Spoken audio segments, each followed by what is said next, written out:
morning, we're getting started with a whole new adventure, at least for me, and perhaps for you as well.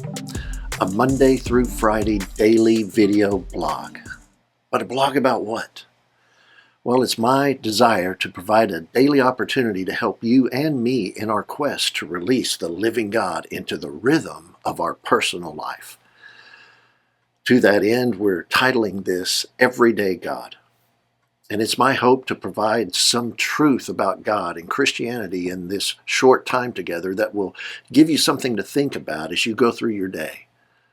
To that end, I thought it would be a good idea to go through what is called a systematic theology, a systematic look at the truth of God, which, when fully accomplished, will provide a foundation for understanding God in your life. The truth of God better understood, not just in knowledge, but in practice. Now, I'm going to be using the outline provided by the Systematic Theology book written by Wayne Grudem, and we're going to go through the subjects in bite-sized pieces so that we can absorb God's truth into our everyday lives. But where do you begin with something like that? Well, you have to begin with God, and that automatically presents a problem. That's like saying to an ant, if you want to know about humans, begin with humans.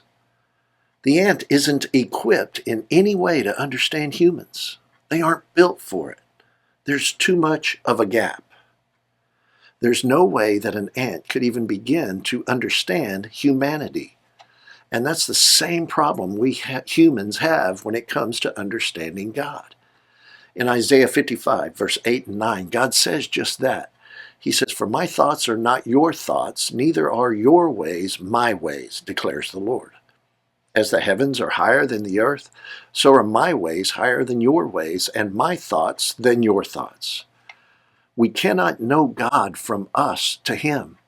If we're going to know Him at all, it must be from Him to us. Not only that, if we're going to know Him, He'll also have to provide for us the mechanism or the capacity, or more simply, the ability to at least understand something of Him. And this is what makes us different from the ant.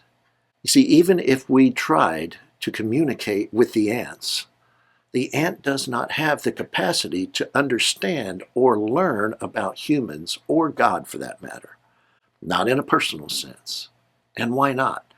Because, I presume, God did not create them with the capacity to do so, with the ability to understand us.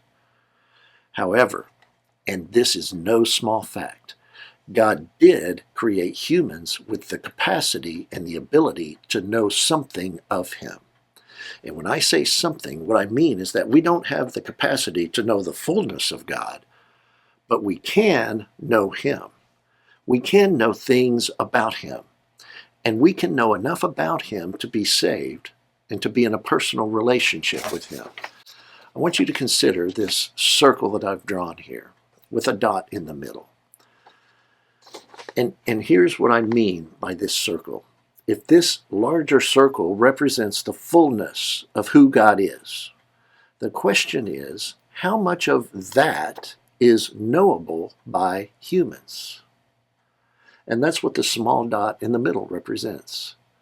Now, here's the reality.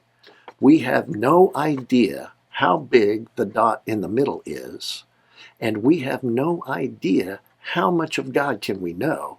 Not only that, we have no idea how big the larger circle is. All I know is this: I cannot know everything about God. I simply do not have the capacity or the ability to do so. And how do I know this? Because that's what God revealed to us. "For my thoughts are not your thoughts, neither are your ways my ways, declares the Lord." And notice again what He says. "As the heavens are higher than the earth." And how far is that? A long way. "As the heavens are higher than the earth, so are my ways higher than your ways. So are my thoughts higher than your thoughts."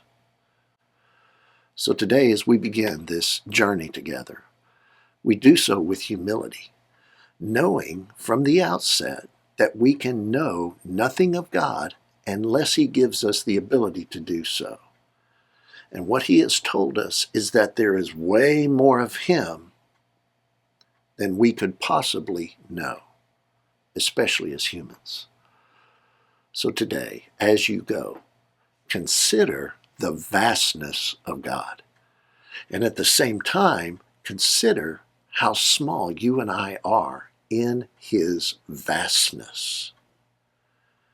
Yet even as small as we are, he still loves you and me personally. And I'm not sure I can truly fathom that kind of love. But today, let's try. Today, consider, think about the vastness of God. God bless you as you live your life with him.